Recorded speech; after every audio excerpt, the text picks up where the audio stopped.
전세 사기에 당했지만 피해 회복을 하지 못한 이들은 여전히 많습니다.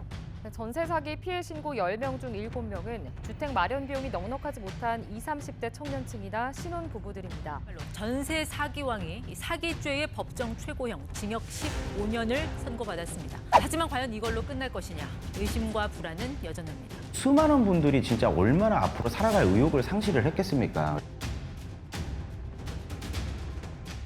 안녕하세요, 서현웅 맞습니다. 오늘 이제 제가 우연치 않게 이렇게 뉴스 기사 보다가 전세 사기 관련된 이제 뉴스 기사를 봤어요. 강서구 화곡동에 동네 일대가 경매 진행 중인 건이 엄청 많이 떴더라고요. 그래서 와, 이제 세상에 이런 일이 있을 수 있을까? 근데 제가 보다가 너무너무 놀래가지고 저희 빌딩 진영쌤 부동산 중개법인에서 이제 근무하고 있는 장정문 팀장을 한번 모셔갖고 전세 사기에 대해서 한번 얘기를 나눠볼까 합니다. 장 팀장님, 저 소개 좀 한번 해주세요. 안녕하세요. 저는 빌딩 진영쌤 중개법인에서 중개파트에서 일하고 있는 장정문 팀장입니다. 우리가 아는 친구며 뭐 멀리 있는 뭐 친척이며 가족들이 당할 수도 있는 일이에요. 이 내용에 대해서 저희가 그동안 다루지 않았던 거는 빌딩하고는 이제 전혀 주제가 달랐지만 사실상 이제 이런 전세 사기를 맞게 되면은 내가 모아왔던 돈이 한순간에 다 날아가는 거잖아요. 그러면은 지금 입장 바꿔놓고 지금 전세 사기를 당했다고 생각을 해보세요. 앞으로 살아갈 의지가 안 나타나더라고요. 진짜. 그래서 오늘 이거 갖고 좀 얘기를 나눠보도록 하겠습니다. 우선 첫 번째로 우리 그 강서구 화곡동 예전에 그 이제 유명하셨던 빌라왕이라고 하신 분께서 대략 한 80채 정도 이렇게 갖고 계셨던 게 경매로 나왔고 추가적으로 한 200 몇십 건 정도가 지금 경매로 무더기로 나와요. 아니 세상에 이런 게 어디 있어요? 이거 말도 안 되죠. 지금. 온통 빨가네요. 네, 기사가 이렇습니다. 전세 사기 피해자 피눈물 같아. 빨간 딱지로 초토화된 화곡동 경매지도. 수많은 분들이 진짜 얼마나 앞으로 살아갈 의욕을 상실을 했겠습니까? 그래서 우리가 전세 사기를 좀 이렇게 예방을 하고 이런 거를 대처를 하고 어떤 걸 주의를 하셔야 될지 좀 얘기를 나눠볼게요. 자, 첫 번째. 저희가 이제 전세 사기가 또 요즘에 사회적으로 이슈가 되고 있다고 보니까 부동산에서 월세 계약이 또 많이 늘어났다고 해요. 전세가 위험하니까 되려 이제 월세로. 네네. 아무래도 월세 계약 같은 경우에는 보증금의 비율이 좀 적기 때문에 네. 좀 리스크가 적다고 생각을 해서 이제 월세 계약으로 이제 더 많이 이루어지고 있다고 해요. 네, 근데 이제 월세 계약도 사실 완전히 안전하지만은 아니거든요. 아, 그래 왜요? 월세 계약 같은 경우에는 보증금이 이제 낮다고 해서 이제 최우선 변제 금액이라는 게 있고 소액 임차인의 범위라는 게 있는데 그 안에 들어오면 이제 무조건 보증금을 안전하게 우선 변제 받을 수 있다. 이런 식으로 이제 부동산에서 얘기하고 계약을 체결을 하는데 사실 그렇지가 않습니다. 대부분 그러면은 사회초년생분들이나 혹은 이제 조금 직장생활 몇 년 했어. 뭐 돈이 모아놓은 게 많이 없으니까 뭐 보증금 500에서 저기 1000만 원 정도 이제 집이 경매로 넘어갔을 때 이 돈을 다 받지 못한다는 얘기인 거예요? 이제 그 소액 임차인의 범위에 들어오면 받을 수도 있는데 네. 무조건적인 건 아니고 시점을 잘 보셔야 합니다. 월세 같은 경우는 이제 보증금이 좀 적잖아요. 그런 경우에도 이제 뭐 문제가 되는 경우도 있어요? 보통은 이제 최우선 변제 금액이라고 해서 다 보장받는 게 아니라 요건이 필요하다고 네네네. 말씀드렸잖아요. 그래서 1차적으로는 이제 경매 개시 결정 등기 전에 대항 요건을 갖추고 있어야지 이제 소액 임차인이라고 해서도 최우선 변제 받으실 수 있습니다. 그리고 그 대항 요건을 이제 배당 요구 종기까지는 꼭 유지하셔야 하고요. 그리고 또 하나의 요건은 이제 배당 요구 종기일까지 배당 요구 및 권리 신고를 하셔야 됩니다. 그러니까 예를 들면은 나 그냥 소액 임차인이라고 해서 가만히 있는 것이 아니라 법원에 나 소액 임차인이니까 돈 줘 스스로 하셔야 합니다. 가만히 있다고 되는 건 가만히 아니에요. 있다고 뭐 되는 해결되는 건 아니죠. 네, 월세 계약이라고 해서 너무 안전하게 생각하시다가는 네.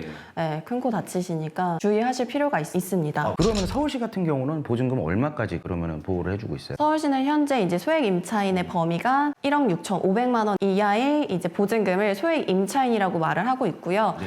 현재 서울시 기준으로는 5,500만 원 이하까지 보호받으실 수 있습니다. 예를 들어서 내가 그 5천에 네. 50만 원을 살고 있어. 근데 이 집이 경매로 넘어갔어. 그러면은 이 범주 안에 다 들어오는 거네요. 들어오는 거죠. 그러면 아무리 경매가 되고 다른 사람한테 낙찰이 됐다고선 치더라도 5천만 원은 내가 보호를 받을 수 있고 돌려받을 수 있다. 그러면 되려 경매가 빨리 낙찰되길 바라야겠네.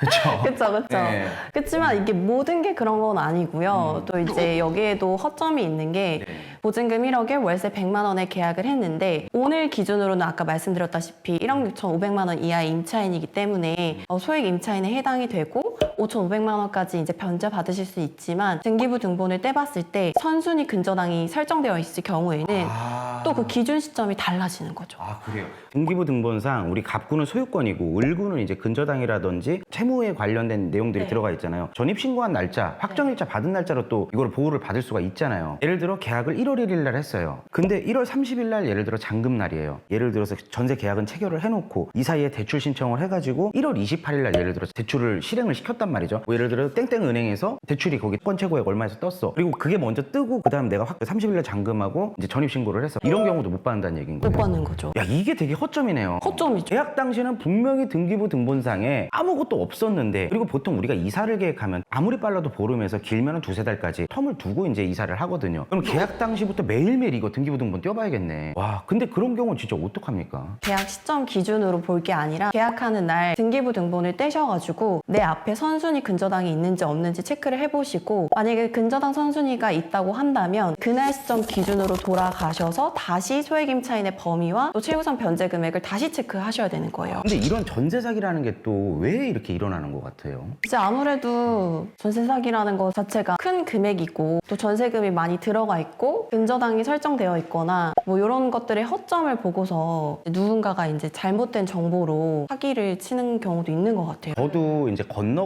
들은 얘기기는 한데, 한참 이제 우리가 금리가 낮을 때 이제 공사비도 그때 당시 오르지 않았을 때였었어요. 땅을 매입해가지고 빌라를 지어. 그 다음에 이제 분양을 해. 근데 분양가가 있을 거 아니에요. 예를 들어서 뭐 2억 5천에 빌라를 한 호수를 분양을 한다. 거기다가 전세를 2억 5천을 맞추거나 2억 4천을 맞추는 거예요. 근데 왜냐하면 그때 당시만 해도 사람들이 인식이 뭐 금리가 낮으니까, 그리고 정부에서 그 청년한테 이제 이런 전세 자금 대출이라든지 이런 거에 대한 혜택을 되게 많이 줬었습니다. 그래서 월세를 낼 바에는 내가 전세 자금 대출을 받아서 진짜 말도 안 되게 적은 이자를 내는 게 청년들 입장에서 점이 되게 많았잖아요.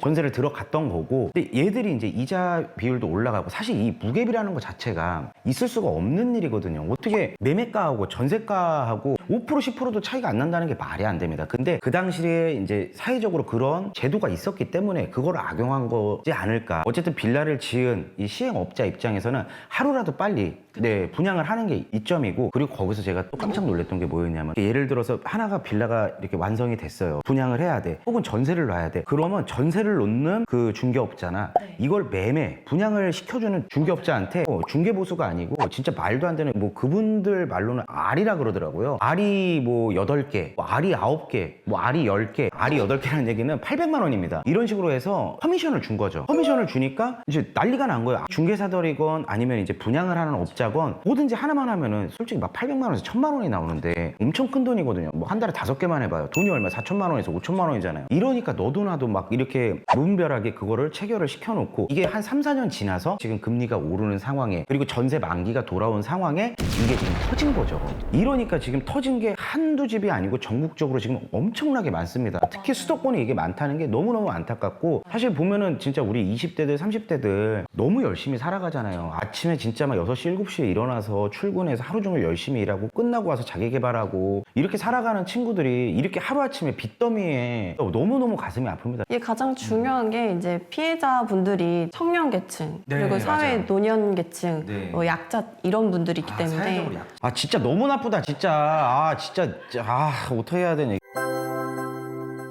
우리 예를 들어 장 팀장님께서 뭐 그런 일을 당했다. 그럼 지금부터 이제 어떻게 움직일 건지 좀 한번 얘기해 주시면 좋을 것 같아요. 제가 만약에 오늘 월세 계약을 한다. 오늘 당일 시점으로 등기부 등본을 일단 떼볼 것 같습니다. 내 앞에 선순위 근저당이 있는지 없는지 체크를 먼저 하셔야 하고요. 만약에 이제 선순위 근저당이 있을 경우에는 선순위 근저당 접수 날짜로 그 날짜 기준으로 돌아가셔서 소액 임차인의 범위와 그 다음에 최우선 변제 금액을 다시 체크하셔야 하고요. 근데 일반적인 우리 사회 초년생들이나 혹은 20, 30대들이 이거 모르시는 분들 굉장히 많거든요. 진짜 그 계약할 때 중개사분한테 요청을 하세요. 지금 우리 장 팀장님께서 얘기해 주셨던 게 그런 게 문제가 없는지, 그리고 중개사분들도 이거를 갖다가 고지해 줄 의무가 있는 거잖아요. 안전한지 안전하지 않은지 확인 설명서를 그래서 작성하는 거잖아요. 그렇죠? 그러니까 이거는 중개사분께 당연한 권리니까 여쭤보시고 문제가 없는지 다시 한번 전문가한테 체크를 해달라고 해주세요. 스스로 하기에는 너무 어려워. 전문가가 잘해주면 좋은데 또 그렇게 하지 않는 이제 중개사들도 있으니까 그래요? 본인도 이제 할 줄 아셔야 되니까요. 그래서 모바일로도 이제 인터넷 등기소 들어가셔가지고 등기부 등본 쉽게 떼보실 수 있으니까 그 정도는 같이 더블 체크 하시는 게 아마 큰 도움이 되실 겁니다. 그리고 또 뭐가 있을까요? 자 계약을 하고 나서는 임대인의 정보도 확인을 해보는 게 좋을 것 같아요. 근데 정보 보면은 우리 아까 그 빌라한 그런 분들도 이 일이 터지기 전에는 이분은 자기 집을 몇백 채 갖고 있는 그냥 임대 사업자였던 거죠. 일반인이 봤을 때 우와 저분 몇백 채야. 그럼 부자로 보일 거 아니에요. 그럼 더 사실상 보면 믿음이 가겠지. 오히려 추리하게 하게 나오고 뭐 이 빌라 이거 하나밖에 없고 이러면 이제 우리가 의심해 볼 수 있지만 오히려 또 사기치시는 분들이 더 삐까뻔쩍하게 하고 다니시거든요. 근데 요즘에는 또 안심전세라는 또 앱이 생겼더라고요. 적어도 이제 그거를 깔고 한번 보시면은 뭐 네. 요즘에는 블랙리스트 임대인 이런 정보들도 나와 있고요. 그리고 또 뭐 계약 전 체크리스트 이런 것들 거기 다 나와 있고 적어도 그만큼은 또 꼭 체크하셔서 임대차 계약을 체결하시는 게 중요하고요. 이제 마지막으로는 아까 말씀드렸던 소액 임차인의 보증금 범위와 최우선 변제 금액 또한 인터넷 등기소에서 확인해 보실 수 있고요. 과거부터 지금까지 상향 조정 계속 개정되어 오고 있기 때문에 수시로 확인하시는 게 좋습니다. 네, 오늘 이렇게 전세 사기에 대해서 얘기를 나눠봤습니다. 사실 저도 지금 한 18년 동안 이 일을 하면서 다양하게 사기치는 사람들 되게 많거든요. 그 사기 사례를 제가 좀 몇 개 갖고 와서 알려드리고 뭘 조심해야 되는지 이런 것들 좀 준비해가지고 촬영할 수 있도록 하겠습니다. 오늘도 영상 시청해주셔서 감사하고요. 다음에 또 좋은 영상으로 찾아뵙도록 하겠습니다. 감사합니다. 감사합니다.